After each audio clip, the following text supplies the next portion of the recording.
Hey guys, this is Jet Garner with Jettisode number 8 for shortfilmtexas.com.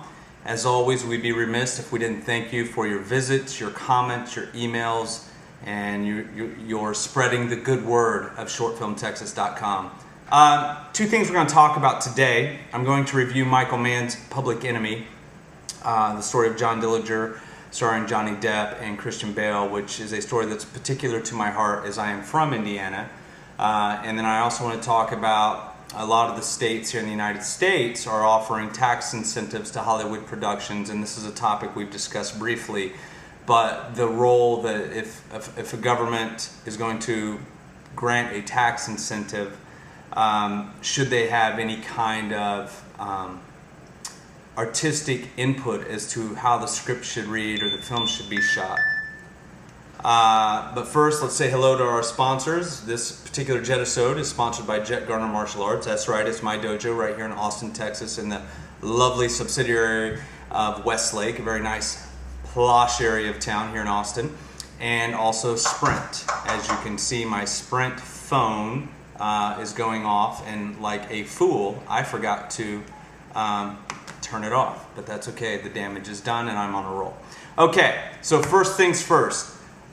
I'm not going to cite any specific films because I've sent out several emails as a reporter searching, seeking correct information. So we're just going to speak in terms of hypotheticals. As many of you know, Texas recently passed a somewhat aggressive film incentive package to bring Hollywood produced films back to Austin. About 8 years ago, Austin was quickly becoming one of the hottest cities and areas to film movies outside of LA as far as the United States goes. And unfortunately during that time, some neighboring states offered some super aggressive tax incentive packages to lure Hollywood films that normally would be slated to come here, and we've lost a lot of business. I mean, the estimates are out there, anywhere from 100 million to a couple billion we've lost in income, revenue, taxes, stuff like that. So, in other words, when a Hollywood production comes to your town and you're not a normal, you're not LA, you're not New York, a lot of money comes with that production. Huge amounts of money. It's exponentially massive. So, in the state of Texas, we recently passed a tax incentive, and there was a film, a feature film. It was going to be one of the first films. It was an independent film, but not like what you're thinking, 100,000. I think it was a film probably close to the millions range with perhaps some Hollywood backing or so forth, and the film was going to cover a topic, an event that happened in Texas, in a particular town in the 90s, and apparently, the way the tax incentive is set up here is that the legislation or the bodies, the politicians that be, have to give script approval. And they want to make sure, and in doing that, there was some hold up on this particular film getting its funding and so forth. So the word we're talking about is censorship. And if governments are going to, state and city governments are going to offer incentives for films that would normally shoot somewhere else to shoot in our state or in your city, should they have a right to mold or shape the direction that project takes artistically? In other words, mold or shape the story that the script is trying to tell, the movie will ultimately tell. In other words, if it's about an event that happened in your town and the script is written one way, should the government be able to hang that carrot over the head of the producers and the writers and so forth and say, we're not real happy with the way you've painted this picture, albeit a fiction based on actual events, for you to qualify for the incentive, we're going to need you to make some changes to make these more Texas friendly. And the problem is they feel like they're giving, Texas politicians who've passed this legislation and this bill, they feel like they're giving away money. What they're not seeing is the other side, is that how much money has been lost over the last few years, and we can curb that now by finally catching up with the times and offering huge incentives. But they want their say. I'm not for any kind of government censorship on artistic notion or writing, movies, painting, photography, works of fiction, works of nonfiction. I believe that's what makes our country so great. But it's a very tangled web when you involve governments and tax incentives and a film that allegedly is a fictional story based on some actual events. Yes, it is a form of censorship.